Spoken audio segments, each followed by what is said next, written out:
Welcome to today's webinar. It's Practical LinkedIn Strategies for Economic Development Success. My name is Eric Simonza, and I'm a product manager at GIS Planning. I'd like to introduce today's presenter, Dr. Alyssa Sklar. Alyssa is the Director of Marketing at GIS Planning. She has a PhD in communications and has taught, written, and presented extensively on the use of social media for business and professional development. Prior to joining GIS Planning this January, she worked as a communications and marketing consultant with economic development agencies across North America and Europe. Thanks for joining us today, Alyssa.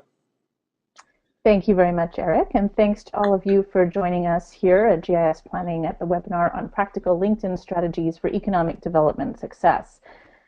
Now, I'm going to be talking to you for the next 30 minutes about some very practical things that you can do on your own personal LinkedIn profiles, but also on the organizational profiles, with the goal of enhancing business development, professional development as much as possible. Before I begin, what I'd like to do is put out a poll for you and see what you actually use LinkedIn for. So I'm curious to see how many of you are actually ever using LinkedIn as a lead generation tool, as something that you might actually use to drum up prospects or find new leads or make connections with people that you would otherwise not be connected to. So if we just take one moment, we'll take a look at the poll. We've got almost all of you having voted, and it'll be interesting to see how many of you use this as a strategic tool. Okay, so I'm going to close the poll out now, and we can take a look and see what we actually have got. So let's see what the results are. Right now you can see that actually a minority of you are not using LinkedIn strategically. A few of you, very small percentage, are using it frequently, 13% occasionally, and 17% have used it once or twice. But 58% of you have never used LinkedIn as a strategic lead generation tool, and 8% of you don't know how. So let's see what we can actually do today to change that. So let's take a look at the kinds of things that we're going to be discussing over the next 30 minutes. So first of all, I'm going to talk about why LinkedIn, of all the social media networks, why will we look at that one specifically? We'll talk about how LinkedIn is relevant to economic development. We'll talk about how to optimize LinkedIn for effective professional use, both on your own profiles, but also on your organizational profiles. We'll talk about tips and tools for business development, best practices for engagement, and things to think about moving forward with social media and with LinkedIn specifically for your organization.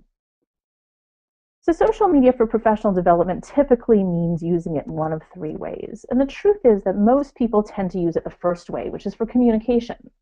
But LinkedIn isn't really Facebook, and we know that there are lots of ways that you can connect with people, but it's also incredibly useful for information, but also for actionable intelligence, for seeing what you can learn about other prospects, other companies, industries, and ways in which you can move forward for development with your organization.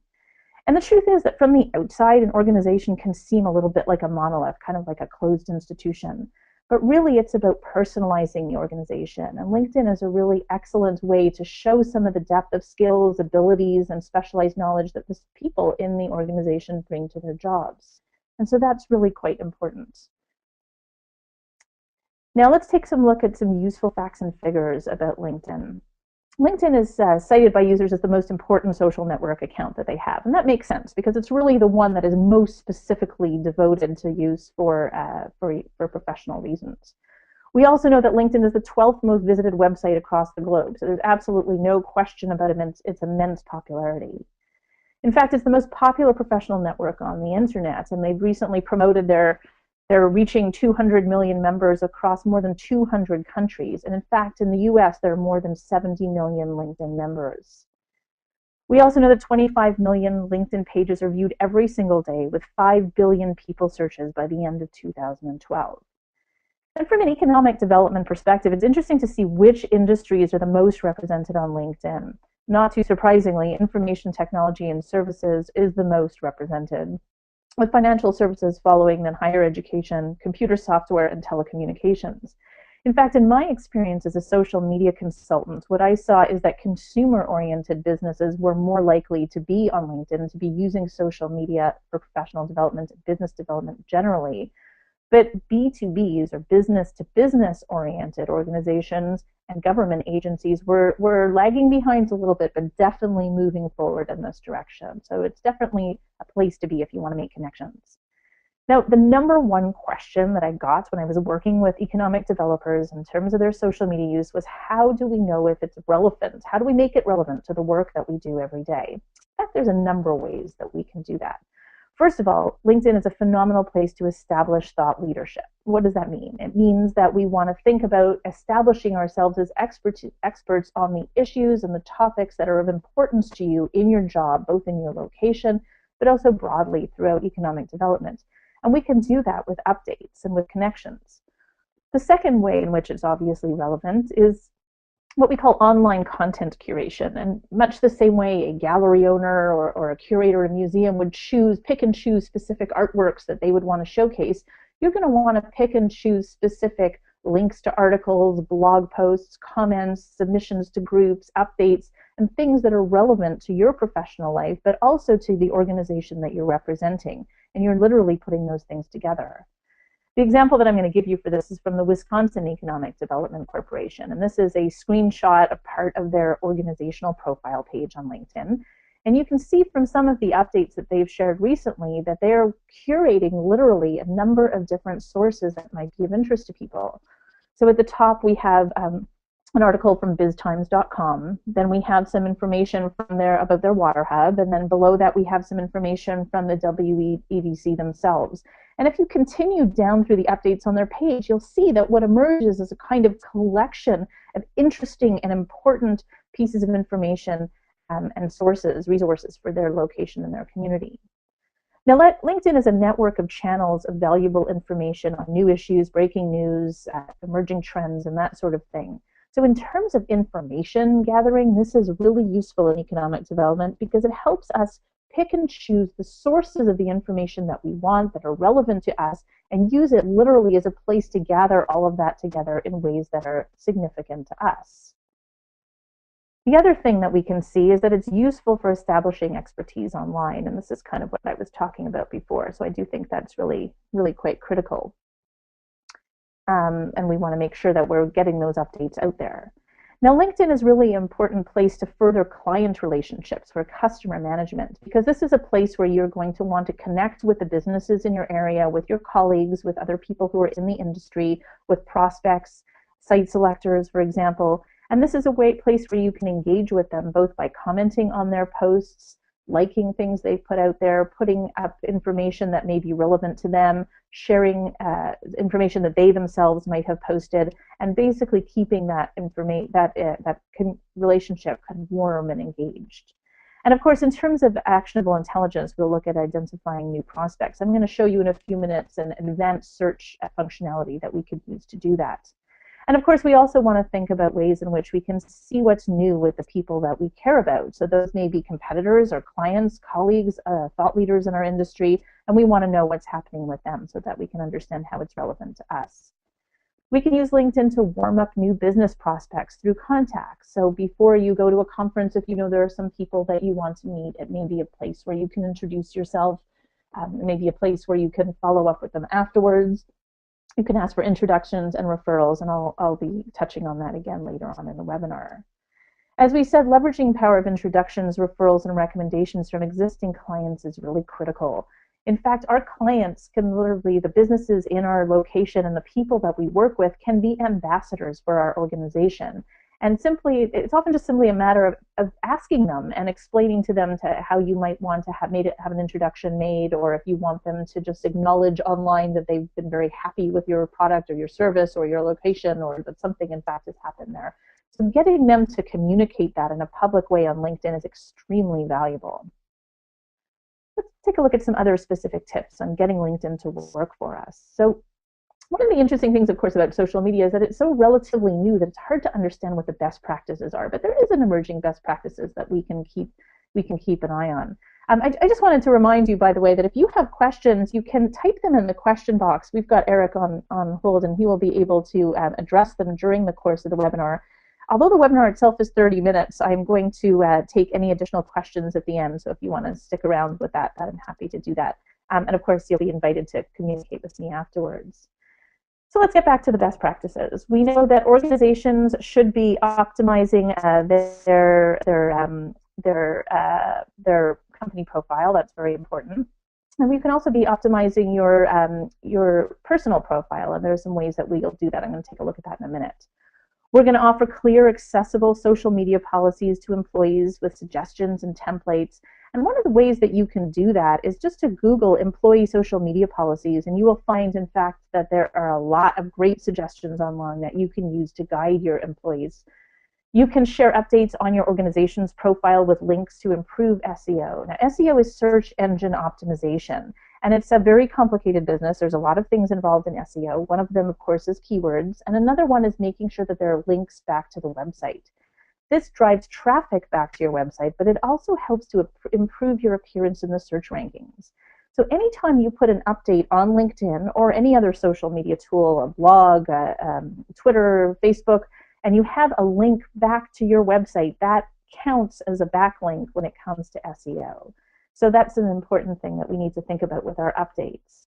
Of course, we want to encourage our employees and the people we work with to share those updates on their individual profiles, and of course to follow the organization online. So whatever we set up as our organizational profile page, we want to encourage as many followers as possible, because it's really the followers who are going to be seeing the updates when they appear.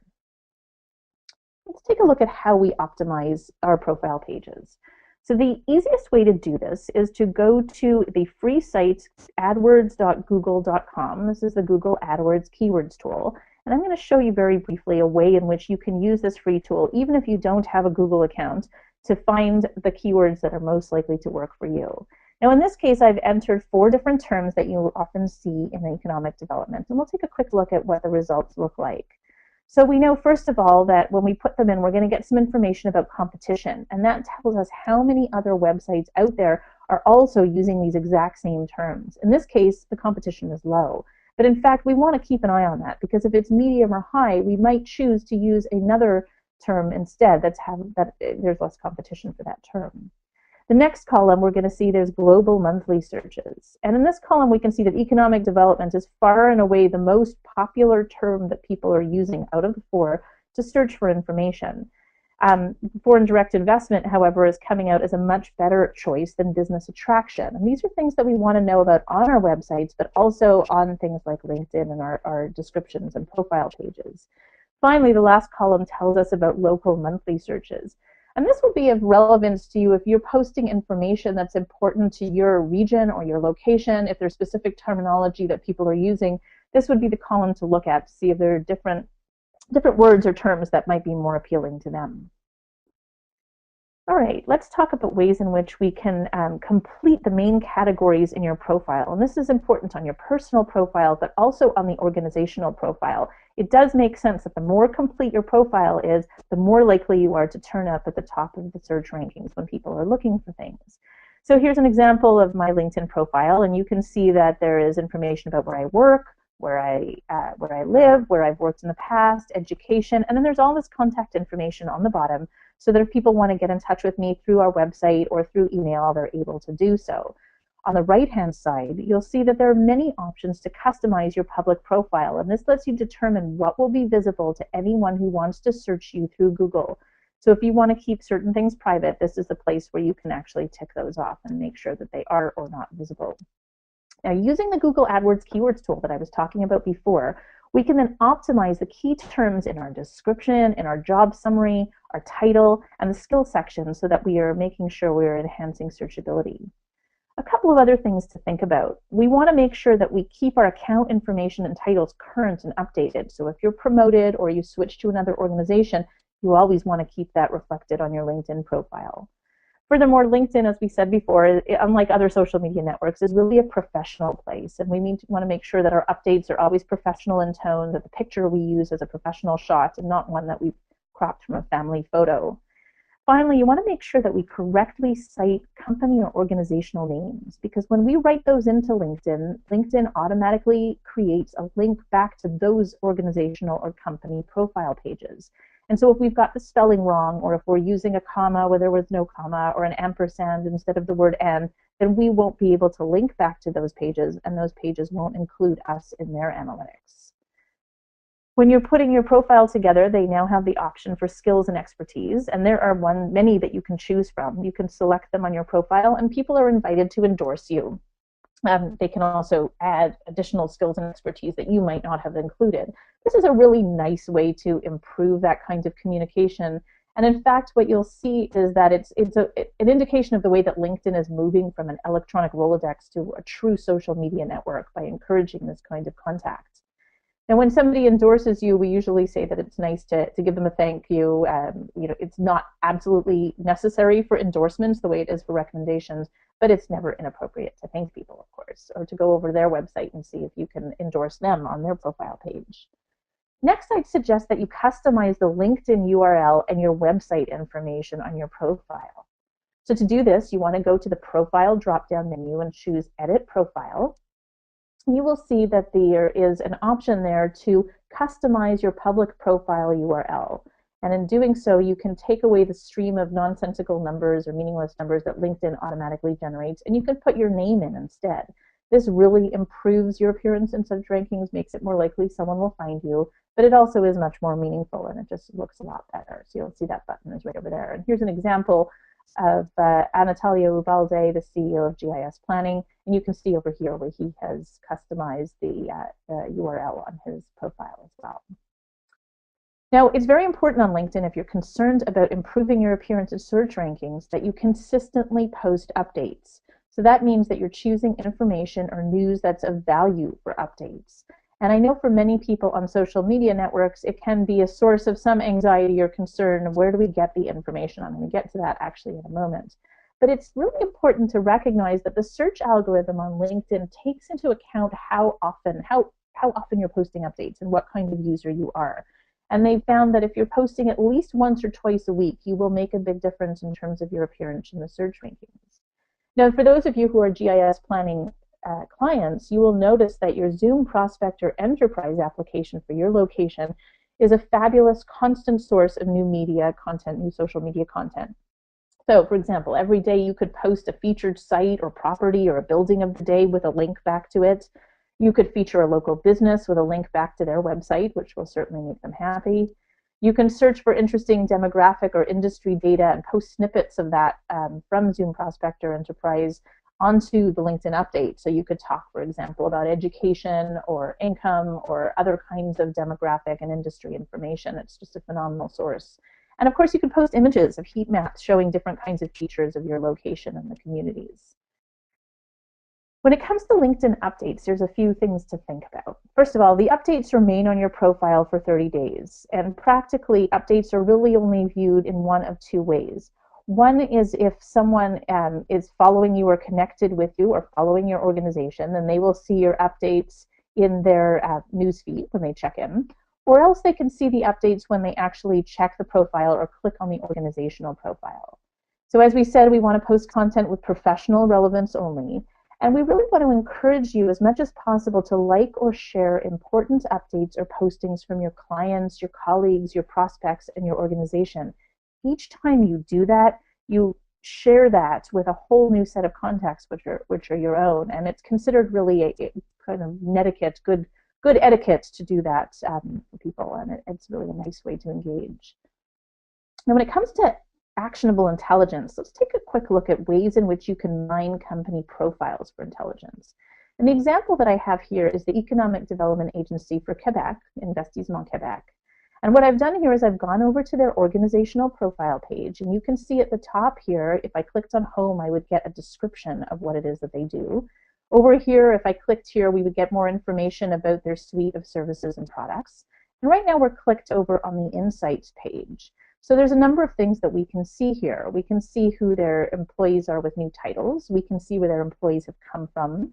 We can see where former employees that they have moved on to other organizations, and each one of those is something that we can click on and follow that trail. We can see on the bottom left-hand corner other places, organizations, or companies that people viewed when they viewed Investissement Québec. And this is really important if you want to see who your competitors are on LinkedIn, what the kind of analytics are in terms of people's usage here. And on the right-hand side, you can see the top skills and expertise associated with that organization. So this is just one snapshot of the kinds of information you can glean from looking at people's company pages. Now, when it comes to inviting people to be contacts with you, I suggest that customizing invitations isn't just a courtesy, it actually establishes a much clearer linkage between you and the person you're inviting to connect with. And they actually connote a genuine level of interest that I think is quite useful.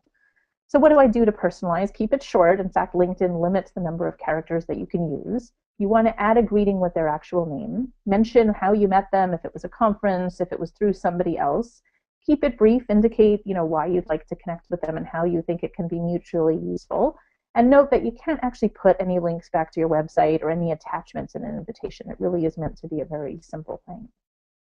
Now, when it comes to the website links on your profile, there are ways in which you can change it from the kind of static company website, which is the automatic one LinkedIn generates, to something that's a little bit more interesting and maybe much more likely to get people to actually click. So here, instead of company website, you'll see that it says GIS Planning Inc. and Zoom Prospector. How do you do that? Well, it's actually pretty simple. You want to go back to that Edit Profile on the drop-down menu at the top left on your profile in the menus. When it shows you all of this contact information, you want to click on the little blue pencil next to websites. And it's going to bring up this drop-down menu over here. Instead of company website, you want to choose other. And that's going to let you enter into the box next to it exactly what text you want people to see. And then, of course, to the right, you'll put the URL.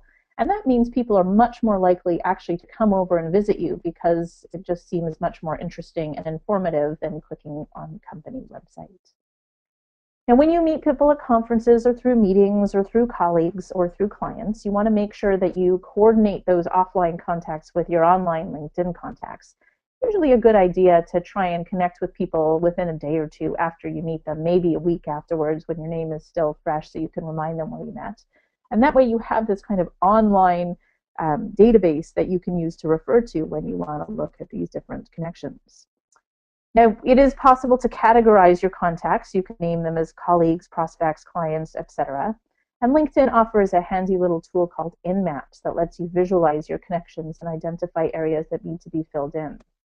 Excuse me. So if you take a look over here at this InMap, you can see visually depicted the people that you might know from different places, and you can identify gaps that can be filled in. A few other things in terms of LinkedIn etiquette that we want to think about. So as I said, you do not technically have to respond to endorsements with a thank you, but I think it's a nice thing to do. However, if someone writes a recommendation for you, then I think it is absolutely essential that you write a thank you for them. So a recommendation is a longer text. It can be a few sentences, a paragraph, 2 paragraphs, in which someone writes a recommendation for the work that you did with them, and that really is quite useful. If you want someone to recommend you, it is perfectly acceptable with LinkedIn to ask somebody to write you a recommendation. And in fact, I would go so far as offering for them that you can write a couple of lines of text that they might find helpful, and they can, of course, edit it or use it as they see fit. If you get an unsolicited recommendation that you don't like because it's got something inaccurate or typos or it just doesn't look great, LinkedIn gives you the option to delete or fix them right away. And if you get an invitation to connect from someone that you don't know or you're not sure if you want to connect with, the options that you get from LinkedIn are either to accept it, to ignore it, to reply to it without acceptance, maybe asking for more information. You can report it as spam, or you can just answer with an I don't know this person. And people who are reported as spammers may be red flagged by LinkedIn and their accounts may be suspended. Now, InMail is an option that LinkedIn gives you to connect with people, and this is an excellent way for lead generation to connect with someone who's not already a contact. So you, with your contacts, of course, can use the message function on LinkedIn. With InMail, you get a certain number of credits per month to use, depending on your level of membership. There are many different levels of basic and then advanced premium membership that you can choose, and they give you credits. So you can send, let's say, 3 InMails a month, or sometimes as many as 25 InMails a month. And we know from the research that InMails have a much higher open rate than emails. So if you want to connect with someone that you don't otherwise have a connection with, and you feel uncomfortable sending them a cold email, you'll get much better results using InMail in order to do that. And that's certainly worth keeping in mind. In terms of advanced search, let's think for talk for a couple minutes about ways in which you can search out new prospects. If you are a premium member, LinkedIn gives you a whole number of search categories that you can use and filters for your search. So in this particular case, I've entered information. I'm looking for information about biotechnology, software, and medical. Let's say those are industries I want to target. I can locate the country, pinpoint the country I want to look for them in, or I can put in a postal code and establish a radius around there that I would like to look for companies in that particular region. I can then choose industries, groups. I can indicate languages. I can put in at the bottom, you might see it says company size, so you can look for small, medium, large size companies. I can even pinpoint the seniority level of the people that I want to connect with. Do I want to speak only to partners and VPs? I certainly, maybe I'm not so interested in connecting with the entry level and the students and interns. And then you can indicate if they want it to be a Fortune 1000 or other kinds of fields that are in there. And this is a sample page of the kinds of results that you might get. In this case, I've had over 2,600 results. And LinkedIn will organize these for me in terms of my proximity to them, my contacts. So here you'll see that it shows me that I've got second degree connections with the people on this page. At the bottom, there's someone difficult to see who I'm connected with through a group. If you're connected with people through groups, you can message them directly. And when I click on any of these names, it'll show me the connections that I have that we have in common. And I can then maybe decide to ask those people to write me introductions or referrals. And it lets me know how to actually reach out to them. So that's quite useful. Now, groups are an excellent place for networking, crowdsourcing, establishing expertise, and identifying prospects. This is an image of some of the groups that I belong to. And you can follow the conversations there. You can see the activity level in the little orange rectangles. You can follow the conversations, and maybe there are people that you want to connect with based on the things that they are putting out there. Many groups are moderated, and you need to be accepted to join, and they often have rules against self-promotion. So we really want to put out information that's of value. There are open groups out there as well. And you can like or comment or share or follow people who are posting different things. This is the Economic Development Leadership group that I'm a part of, and there's all sorts of interesting discussion on there that we can follow. Now, another question that I often get is, how do you have the time to handle all this, to add this to your busy schedules? Well, I do suggest getting the LinkedIn mobile app for your smartphone. If you're stuck in an airport or you're waiting for a meeting or you're at the bank, I think it's quite useful to let people, take those few minutes to check the updates, look at invitations that you might have received, and see what's happening on LinkedIn. That's one way to use it. Otherwise, I suggest allocating, 15 minutes a day just to check in, post an update from time to time. Now, one fabulous strategy for economic development agencies is to start a LinkedIn group for your particular location, if you don't already have one. And this would be a place on LinkedIn where you can engage your local business community and entrepreneurs. You can help them network with each other. You could put out information about programs, campaigns, information, outreach that you're doing through your organization. You can stimulate discussion about the region, build an online forum to represent your location, crowdsource ideas, share useful information. And of course, it's a place where you can use LinkedIn polls to stimulate dialogue. So it's really a great way to represent your location. If you are interested in a premium account, you can take a look at the different levels that there are. Some of the advantages, depending on the one you choose, are more InMails, access to email credits. You can get sales alerts. You can take a look at the full profiles of second or third degree connections or people that you otherwise have no connection to. They give you some analytics, and you also get some formal LinkedIn introductions. Let's think about putting social media to work for you. What would be next? These are some of the questions that I would suggest that we would start with. First of all, ask yourself, how are you currently using LinkedIn to market your location? Do you have a few people in the organization who are very active on LinkedIn? Do you have an organizational profile, and are you using it strategically? Then you want to brainstorm about how you can use these tools for business development, and also how you can engage local businesses on LinkedIn and help them promote themselves, collaborate. All of this cumulatively together, of course, will be a way to represent your location to other companies or site selectors who may be checking out your region to see what's going on. Now, in the next few days, we're going to email you a link to a recording of this webinar. Please feel free to review it at your convenience. I know there was a lot of information here, and of course, share this with colleagues. I invite you to get in touch with me at asklar@gisplanning.com with any questions. Please subscribe to our blog at gisplanning.com/blog for more useful tips and webinars, upcoming webinars. And consider following us on Twitter at gisplanning and zoomprospector.com. I thank you very much, and I understand that we have used up our 30 minutes here. I encourage anyone who might have questions, this is an opportunity for you to put them in. Otherwise, I would thank you all for your time and look forward to seeing you on future webinars.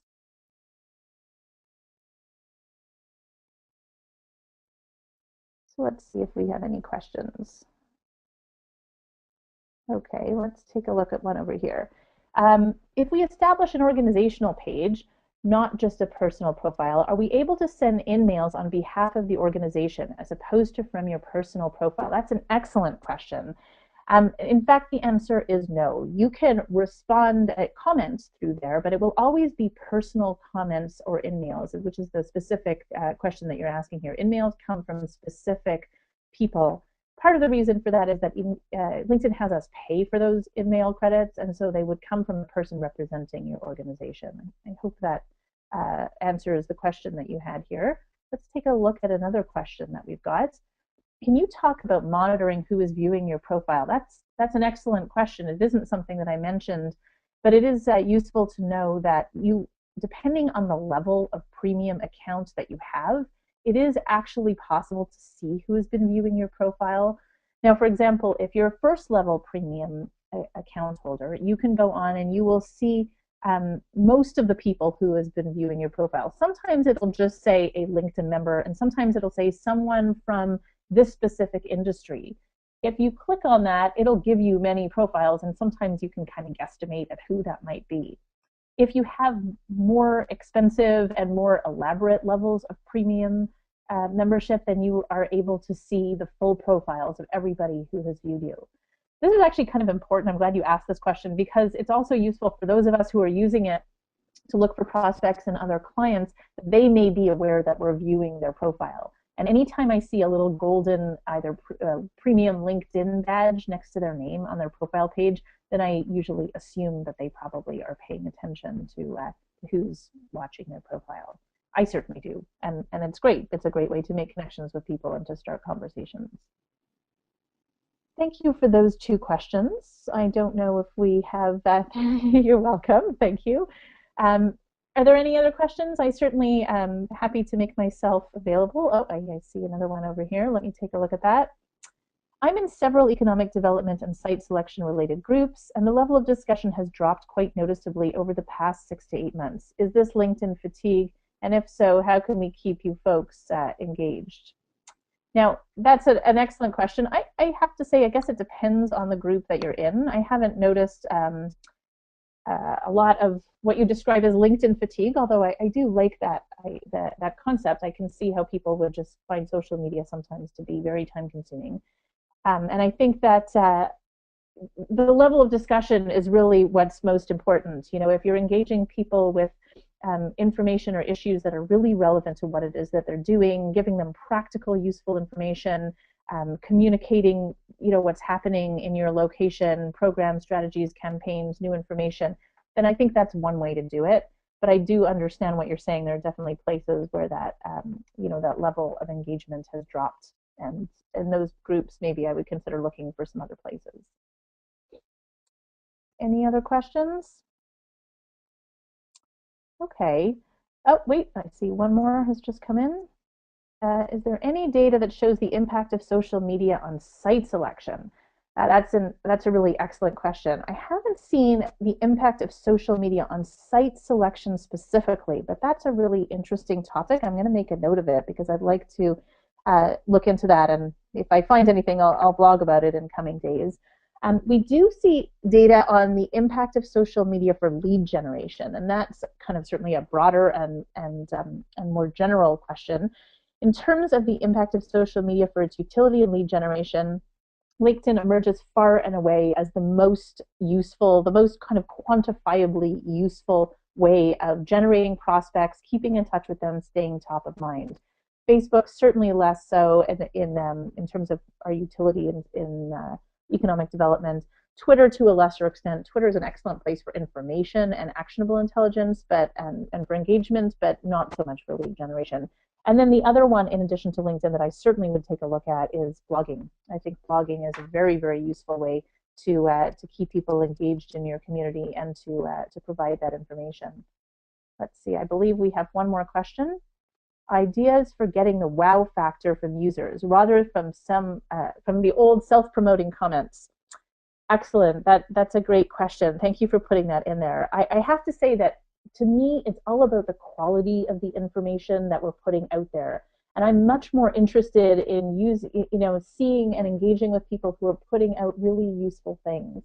I really do like the idea for organizations from EDOs to be using things like Zoom Prospect or Enterprise because it's such a great source of really useful content that people might want to see when it comes to demographic data, information about your location, your communities, featuring local businesses, which is really important for retention and engagement, rather than, as you say, that kind of same old self-promotion, although that may have a self-promotional aspect to it, is certainly much more about information and the kinds of things that we can do that. I also think blogging, anything that is sort of creative or productive in that sense, to me, is much more likely to get a kind of reaction from people, I believe. I think that exhausts our questions for now. I really appreciate these excellent questions, and as you can see, you've got my email address up there. Please feel free to engage with us. If you have any other questions, I'm happy to answer them individually. Please follow us on Twitter at GIS Planning and Zoom Prospector, and take a look over at our blog.